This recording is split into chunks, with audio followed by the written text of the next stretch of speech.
Welcome students. Plant layout આ એક એવો ટોપિક છે, plant layout,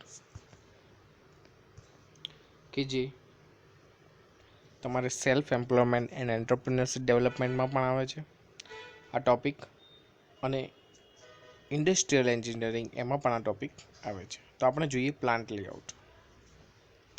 Plant layout is a technique of locating different machine and plant services within the factory so that the greatest possible output of high quality at the lowest possible total cost can be available. એટલે કે તમારે plant layout એટલે એવી technique કે જેમાં તમે મશીનોની ગોઠવણ એટલે કે લોકેશન એ રીતે સેટ કરો છો કે જેથી તમને આઉટપુટ સારી ક્વોલિટી સાથે વધારે એફિશિયન્ટ મળે છે, અને એમાં તમે જે પોસિબલ ઇનપુટ છે એમાં ઘટાડો કરો છો. પહેલાં તો હું સમજાવી દઉં કહેવા શું માગે છે. પ્લાન્ટ લેઆઉટ, તમે કોઈ પ્લાન્ટ એટલે કે કારખાનું કે કંપની નાખવા માગો છો ત્યારે તમે કોઈ પ્લાન્ટ એમાં શું કરો છો, કોઈ કારખાનું ઇન્સ્ટોલ કરો છો, બરાબર છે. મતલબ કે તમે જગ્યા પસંદ કરો છો, ત્યાં આગળ જુદા જુદા મશીનો જે તમારી પ્રોડક્ટ તૈયાર કરશે એને ત્યાં ગોઠવો છો. તો એ ગોઠવણી એ રીતે ગોઠવવાની કે જેથી આપણને હાઈ ક્વોલિટી આઉટપુટ મળે અને આપણું જે ઇનપુટ છે એના માટેનો ટોટલ કોસ્ટ ઘટે, બરાબર છે. તો તમે વિચારશો એવું કઈ રીતે પોસિબલ છે? તો પ્લાન્ટ લેઆઉટ એના માટે જ છે. કઈ રીતે સમજીએ.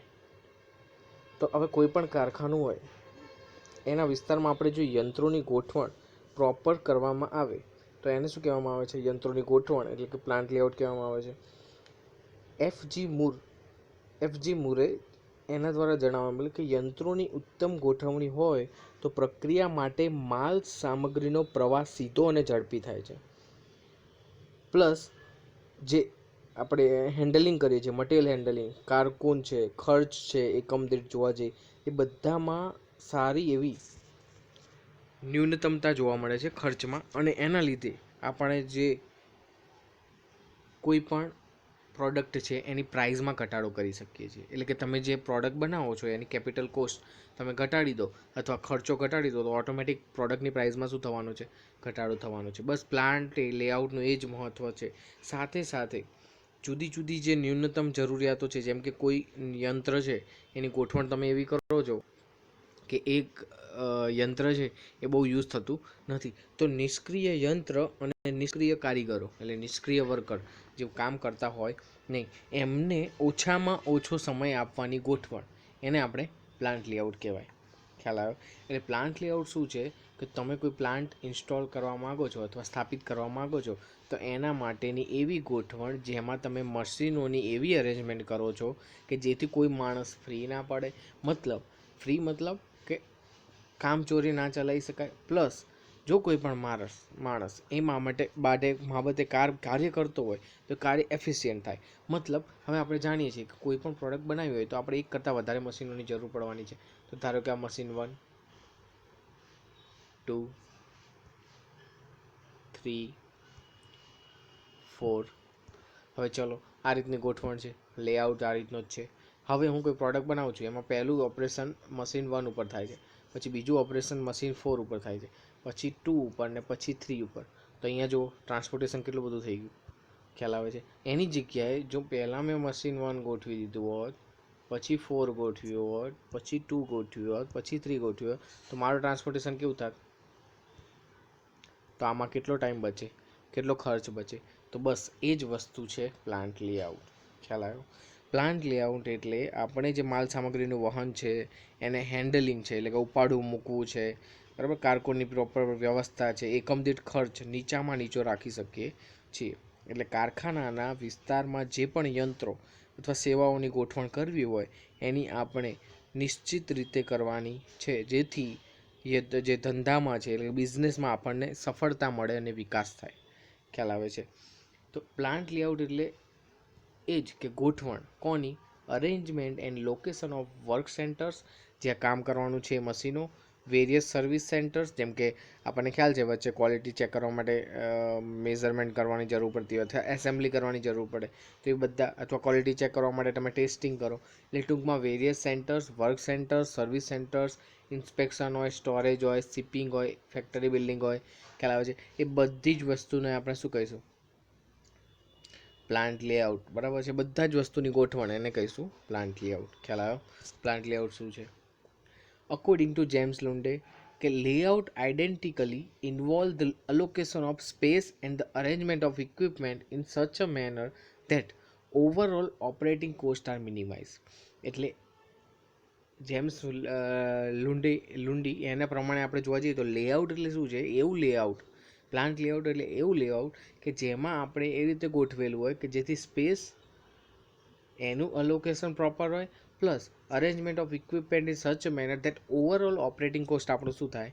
મિનિમાઇઝ થાય. છેલ્લે તો આપણે એ જ કરવાનું છે, કોસ્ટ ઘટાડવાનો છે, કારણ કે તો જ આપણી પ્રોડક્ટ માર્કેટમાં ઓછા ભાવે રજૂ થશે અને આપણે એને આગળ વેચી શકીશું. પછી જોવા જઈએ અકોર્ડિંગ ટુ મલિક, તો plant layout is a floor plan for determining and arranging the design machinery and equipment of a plant in the best place to permit the quickest flow of material at the lowest cost with the minimum handling in process and the flow of raw material to the shipment to the finished product.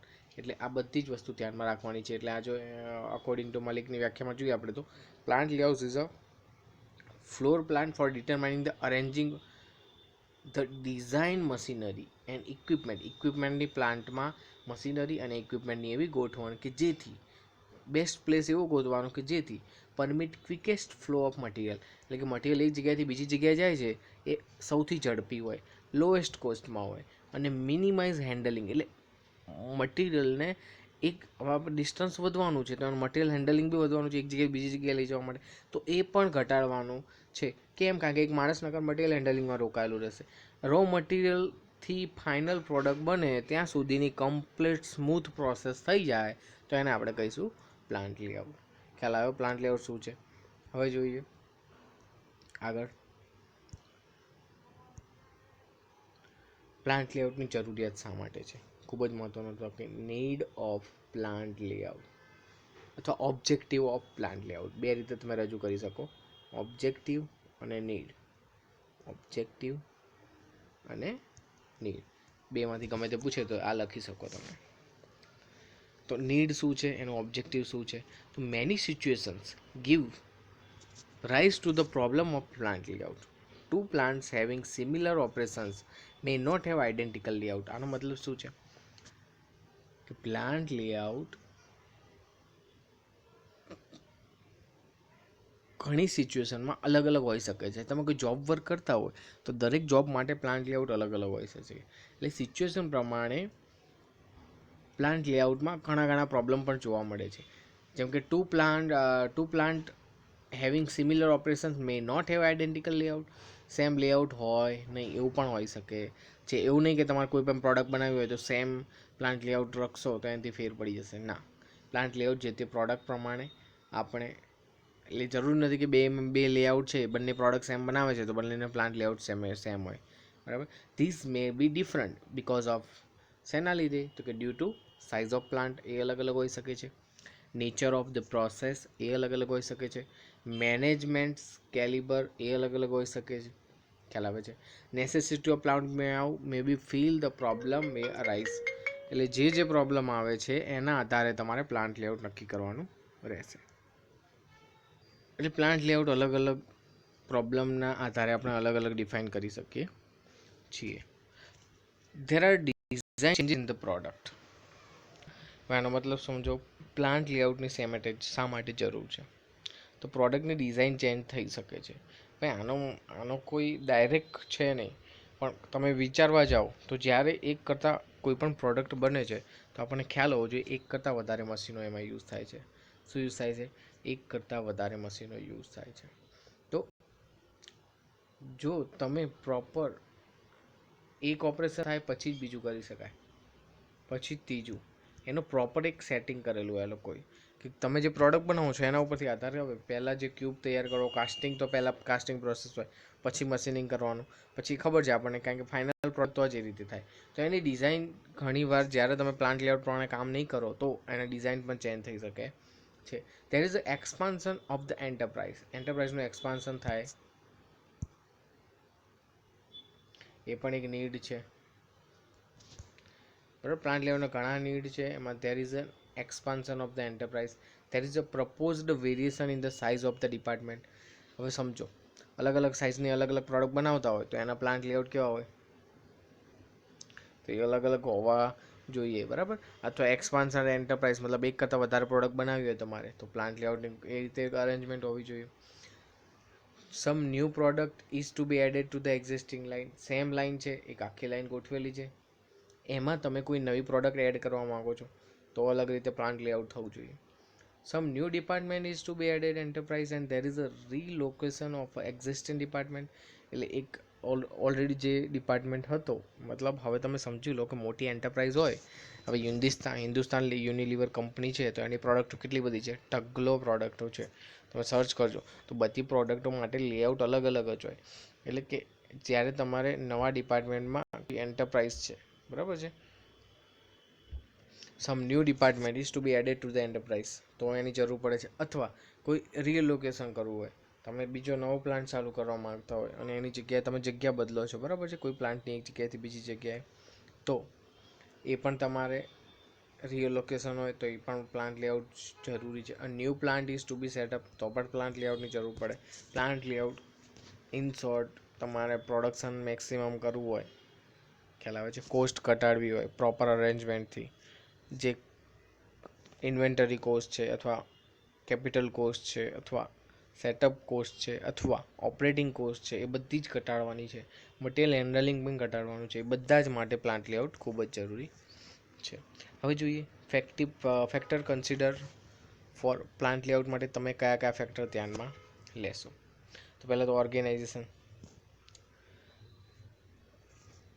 કઈ organisation છે એના આધારે plant લેઆઉટનું decide કરવામાં આવે છે. હવે તમે એમ કહેશો પ્લાન્ટ લેઆઉટ ખાલી પ્રોડક્શન કંપનીમાં જ હોય, ના, કોઈ પણ સર્વિસ કંપનીમાં પણ પ્લાન્ટ લેઆઉટ તો હોય જ. હોસ્પિટલમાં જાઓ તો જો ગોઠવણ કઈ રીતે હોય, સ્ટેપ બાય સ્ટેપ એ પ્લાન્ટ લેઆઉટ જ થયું. બરાબર, એમાં જો આગું પાછું હોય તો આમથી આમ જવું પડે ને આમથી આમ જવું પડે. એ તો કોઈ પ્રોપર કોઈ પણ તમે ઓર્ગેનાઇઝેશનમાં એન્ટર થાવ તો પહેલાં જ શું હોય, રિસેપ્શન. તો એ શું થયું, પ્લાન્ટ લેઆઉટ, કે પહેલાં જ બધી માહિતી પૂછવાની હોય રિસેપ્શન પર હોય તો એ પહેલાં જ રાખી દે, ખ્યાલ આવે છે. એ પણ એક જાતનું પ્લાન્ટ લેઆઉટ જ થયું, ખ્યાલ આવે છે. એટલે કયા કયા ડિપેન્ડ, ઓર્ગેનાઇઝેશન કયું છે એના આધારે, લોકેશન ઓફ ડિપાર્ટમેન્ટ એના પર ડિપેન્ડ કરે, types of product, organisation, location of department, types of product એના ઉપર ડિપેન્ડ કરે, પ્રોડક્શન કેપેસિટી એના પર ડિપેન્ડ કરે, ખ્યાલ આવે છે. કે ટાઈપ્સ ઓફ પ્રોડક્ટ, તમારી પ્રોડક્ટ કયા ટાઈપની છે એના આધારે તમે પ્લાન્ટ લેઆઉટ નક્કી કરી શકો છો. પ્રોડક્શન કેપેસિટી એટલે તમારી કેપેસિટી કેટલી છે. હવે તમારે કેટલું, જેમ કે રોજના 1000 પ્રોડક્ટ તમે તૈયાર કરો છો, કોઈ પણ પ્રોડક્ટ છે એક્સ પ્રોડક્ટ, એને તમે રોજના 1000 નંગ તૈયાર કરો છો, એના પ્રમાણે લેઆઉટ અલગ હોય. પણ રોજના 10,000 એડ કરો તો એના પ્રમાણે લેઆઉટ તમારે અલગ તૈયાર કરવું પડે. એટલે એ ડિપેન્ડ કરે ટાઈપ્સ ઓફ પ્રોડક્ટ ઉપર, એની મેથડ ઉપર, એની પ્રોડક્શન પ્રોસેસ ઉપર, સાથે સાથે પ્રોડક્શન કેપેસિટી ઉપર, ખ્યાલ આવ્યો. એ સિવાય ટાઈપ્સ ઓફ ઇન્ડસ્ટ્રી, તમે કયા ટાઈપ્સની ઇન્ડસ્ટ્રી છે. હવે કેમિકલ ઇન્ડસ્ટ્રી છે એમાં તમે જોડે પ્રોસેસ ના કરી શકાય, કારણ કે બ્લાસ્ટ થઈ શકે આ તે કંઈ. એટલે એ વસ્તુ અકોર્ડિંગ ટુ ઇન્ડસ્ટ્રી છે, ખ્યાલ આવે છે. સિન્થેટિક છે, એનાલિટિકલ છે, કન્ડિશનિંગ છે, એક્સ્ટ્રેક્ટિવ છે. એટલે એ પ્રમાણે તમારે સાવધાનીઓ સાથે પ્લાન્ટ લેઆઉટ કરવું પડે. ગ્રુપિંગ ઓફ મશીન, એક કરતાં વધારે મશીન જરૂર હોય, બરાબર છે, એક જ મશીનથી કામ થતું હોય તો તમે 3 મશીન શું કામ લાવવા પડે કેપિટલ કોસ્ટ માટે. અથવા ચલો એક જ મશીન યુઝ કરો છો પણ તમારે ટાઈમ નથી મળતો તો એવા બે મશીન લાવવા પડે, તો એ પણ ગ્રુપિંગ ઓફ મશીન છે. 2-3 મશીનના ઓપરેશન છે, એક જ મશીન ઉપર કામ કરતા હોય, ખ્યાલ આવે છે. એટલે એમની ગોઠવણ અરેન્જમેન્ટ સાથે કરવાનું છે, એને આપણે ગ્રુપિંગ ઓફ મશીન કહીશું. મટીરિયલ ફ્લો પેટર્ન, મટીરિયલ એક જગ્યાએથી બીજી જગ્યાએ કઈ રીતે ફ્લો કરે છે. ફ્લો એટલે આપણે કંઈ ફેંકવાની નથી, પણ એક ઓપરેશન થયું, પછી બીજું ઓપરેશન, પછી ત્રીજું, પછી ચોથું, પછી પાંચમું, પછી છઠ્ઠું, પછી સાતમું. તો એ થયું ઓપરેશન ઓફ ફ્લો, એટલે કે ફ્લો કઈ રીતનો છે, ઓપરેશન કઈ રીતે થાય છે, સ્ટેપ બાય સ્ટેપ એ ઓપરેશન ઓફ ફ્લો એના પર ડિપેન્ડ કરે. બરાબર છે. સ્પેસ રિક્વાયરમેન્ટ, કેટલા મશીનને કેટલી જગ્યા જોઈએ, વર્ક એરિયા કેટલો છે, આપણે કેટલો વાપરવાનો છે, કેટલો યુઝ કરવાનો છે, મટીરિયલ હેન્ડલિંગ કઈ રીતનું છે, સ્ટોરેજ કઈ રીતની છે, બીજી ફેસિલિટી કઈ રીતની છે, બીજી ફેસિલિટીમાં કેન્ટીન છે એ બધું પ્રોવાઈડ કરવું પડે, રેસ્ટ રૂમ છે. બરાબર, એ રીતનું પ્લાન્ટ લેઆઉટ હોવું જોઈએ. સેફ્ટી ફેક્ટર એ પણ ધ્યાનમાં લેવા પડે. ખ્યાલ આવે છે કે સેફ્ટી ફેક્ટરમાં હેલ્મેટ છે, ગ્લવ્સ છે, અથવા ઉપરથી ક્રેન કઈ સાઈડથી જાય છે, મશીન ઉપરથી ક્રેન જાય છે કે નહીં, એ બધું જ ધ્યાનમાં રાખીને તમારે સેફ્ટી ફેક્ટર એ પણ ધ્યાનમાં રાખવા પડે. હેલ્થ એન્ડ અધર ફેક્ટર પણ ધ્યાનમાં રાખવા પડે, જેમ કે વેન્ટિલેશન છે, natural light, removal of smoke, fumes. એટલે અકોર્ડિંગ ટુ ઇન્ડસ્ટ્રી, તમારી ઇન્ડસ્ટ્રી છે એટલે કે તમારી ઇન્ડસ્ટ્રી કયા પ્રકારની છે એ પ્રમાણે તમે પ્લાન્ટ લેઆઉટ તૈયાર કરવાનું હોય, અલગ અલગ ફેક્ટરને કન્સિડર કરીને. બરાબર છે. પ્રોવિઝન ઓફ ફ્યુચર એક્સપાન્શન, અથવા ફ્યુચરમાં તમે કોઈ પ્લાન બનાવો છો કે આ પ્રોડક્ટમાં આટલું જ કરીએ છીએ, આ ફ્યુચરમાં આમાં આટલું અપગ્રેડ પણ કરવાનું છે, તો એ પ્રમાણે ઓલરેડી જગ્યા લઈને રાખેલી હોય તમે, તો એ પ્રમાણેનું પણ ફ્યુચર એક્સપાન્શન માટેનું પણ હોવું જોઈએ. જેમ કે અત્યારે 1000 નંગ થાય છે, પણ ફ્યુચરમાં તમારે 10,000 નંગ બનાવવાના થાય રોજના, તો એ પ્રમાણેનું લેઆઉટ અલગ થઈ શકે છે. Flexibility for the future modification due to diversification, technology and product design changes. તો આ બધા જ ફેક્ટર્સને ધ્યાનમાં રાખીને તમારે પ્લાન્ટ લેઆઉટ કરવું પડે. તો આ થયા ફેક્ટર જે કન્સિડર છે ફોર પ્લાન્ટ લેઆઉટ. તો તમારે ક્વેશ્ચનમાં આ જ લખવાના છે કે different factors consider four plant layout. એટલે તમારા સીડમાં પણ આ ક્વેશ્ચન આવે છે અને ઇન્ડસ્ટ્રીયલ એન્જિનિયરિંગમાં પણ આ ક્વેશ્ચન આવે છે. એટલે ફેક્ટર કન્સિડર કયા કયા ધ્યાનમાં લેશો એ પ્લાન્ટ લેઆઉટનો અલગ થાય. અને બીજો એક ક્વેશ્ચન એવું બને કે નીડ અથવા ઓબ્જેક્ટિવ ઓફ પ્લાન્ટ લેઆઉટ. તો તમે ગમે તે લખી શકો છો. તો આ થયું તમારું પ્લાન્ટ લેઆઉટ, એને ઓબ્જેક્ટિવ, એની નીડ. ખ્યાલ આવે છે. એટલે પ્લાન્ટ લેઆઉટ શેના માટે યુઝ થાય, તો આપણી જે પ્રોડક્ટ છે એ પ્રોડક્ટ બનાવતા હોય ત્યારે મશીનોની અરેન્જમેન્ટ એ રીતે કરવી જોઈએ કે જે મટીરિયલ, એટલે કે રો મટીરિયલથી ફિનિશ પ્રોડક્ટ તૈયાર થઈને બહાર ના નીકળે ત્યાં સુધીની બધી જ ગોઠવણ, બધી જ, એટલે મશીનની પણ આવી ગઈ, બરાબર, ઓપરેટરો બી આવી ગયા, મટીરિયલ હેન્ડલિંગ પણ આવી ગયું, બધી પરફેક્ટ થાય તો એ પ્લાન્ટ લેઆઉટ પરફેક્ટ છે એવું કહેવાય. ખ્યાલ આવ્યો. તો આ થયું તમારું factors consider four plant layout. તો ખાસ ધ્યાનમાં રાખજો, આઈએમપી ક્વેશ્ચન છે, સીડમાં પણ પૂછાય છે અને ઇન્ડસ્ટ્રીયલ એન્જિનિયરિંગમાં પણ પૂછાય છે.